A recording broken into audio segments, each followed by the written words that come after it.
welcome back. I thought you might like to finish a couple of pages with me. This is a sort of a foresty theme page that I'm working on, and using staples, which is just so easy, and just some little tag I've made with some, use up your bits of ribbon and your bits of thread and stuff. And this is so pretty. We picked these last year and pressed them, and I just wanted to see how they'd look in some laminate, and they look good. I think they look fine. That just happens to be an accidental pocket there. And then this paper, somebody gave me a load of paper once, and it's kind of like this sort of creepy, like watercolory picture, which I've stapled in wonky, but that's fine. And then I found these, oh, right, wrong page, let's finish this one.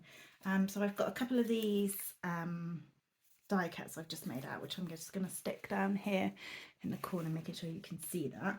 I know it, like they say, you're always supposed to do stuff in threes, but don't have to do that. I haven't poked all the bits out. This is a Tim Holtz die from a Christmas set. I'll have to find the name out. I might add more to this page at some point, but for now I haven't, like, it might be that actually somewhere I just want to put like a bit of lined paper so that I could actually do some like writing in it. And then we'll go on to this page. So this is your scraps and some washi tape, all the little tiny bits you get. Whenever you die cut, you get like random little strips that you can cut off, and I've just sort of taped them. Some of them are taped on the back, some of them are stuck down with double-sided tape to just form this look. Even there's the bit of the inside of a die cut down here, just to give me like a really sort of like patchworky page. And then I stamped out these, which badly because it was the wrong ink set, but these are from a an old stamp set with buttons. I don't know why I don't have any dies that are buttons, which seems really odd to me, because I did think about putting real buttons in because I absolutely love buttons, but they would be really bulky, and to be honest, this journal is getting quite bulky now. I'm sort of wondering how much more I'm going to be able to fit in it. I'm not doing this very well, am I? I'm still full of a cold. I really don't feel 100%, but the need to craft was quite strong today. Let's keep going. You're supposed to turn the paper and not the scissors. That's quite hard to do. Okay, so I just thought like that, and then one to go at the top would look quite good. I would like to use real ones, but yeah, I think it would just be a bit too bulky at this stage of making this. Oh, this is coming out terrible. I am leaving a bit of a border. I don't have to, but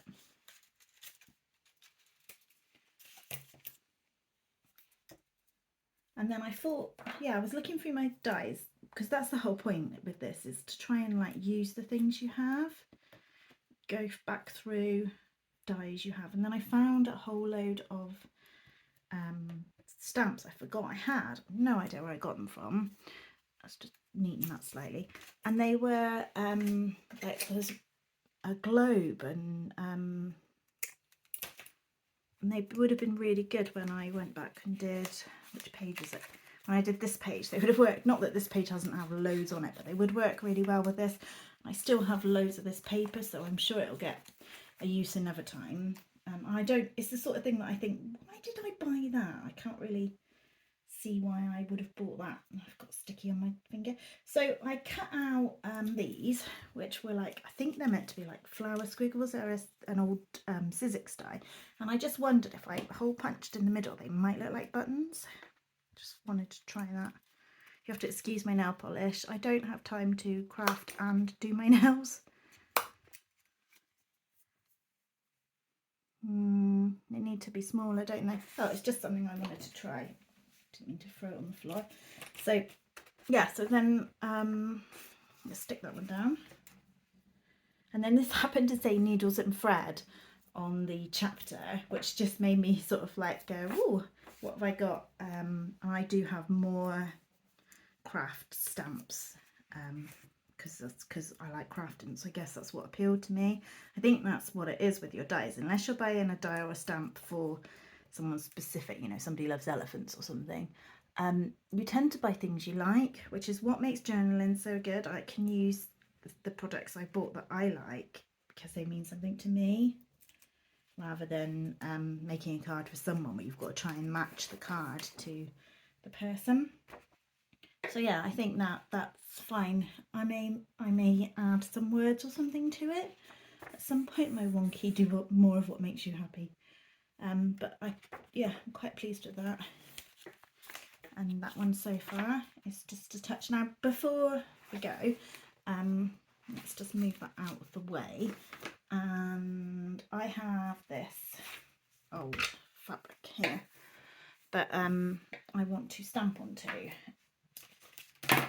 because I made this, which is like a bookmark. I haven't ironed it or anything, and I didn't do it on a hoop, so it's not as good as it should be. And it was basically just a stamp, and then I've just embroidered over it. And I am really like not great at embroidery, but you've got to learn, haven't you?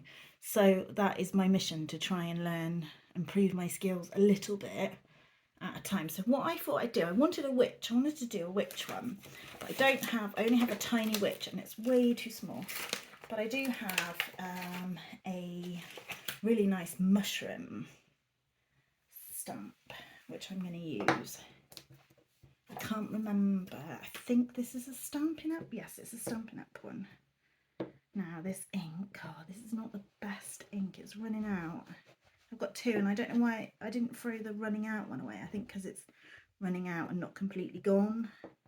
So I'm just giving this a real good, because I really want it to show up.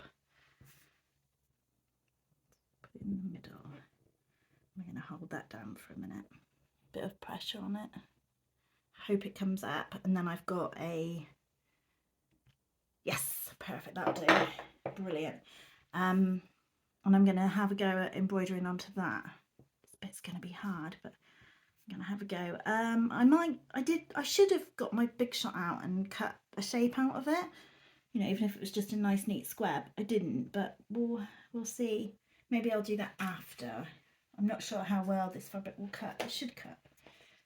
We'll see. But yeah, so I'm going to embroider that, and then that can go in my journal somewhere. Maybe I'll put a frame around it. I don't really know. It's all sort of trial and error. So yeah, don't neglect all the other craft supplies that you had. If you're a multi-crafter, you know, like this crochet like doily, I got this in a charity shop. I thought it was so pretty. I should be able to make this myself,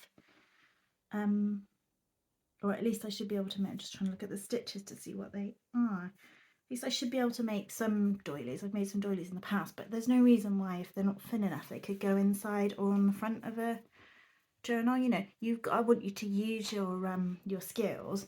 It's one of the reasons why I think this is such journaling, whatever you want to call it, is a really good way of somebody who likes multiple crafts being able to use them into one.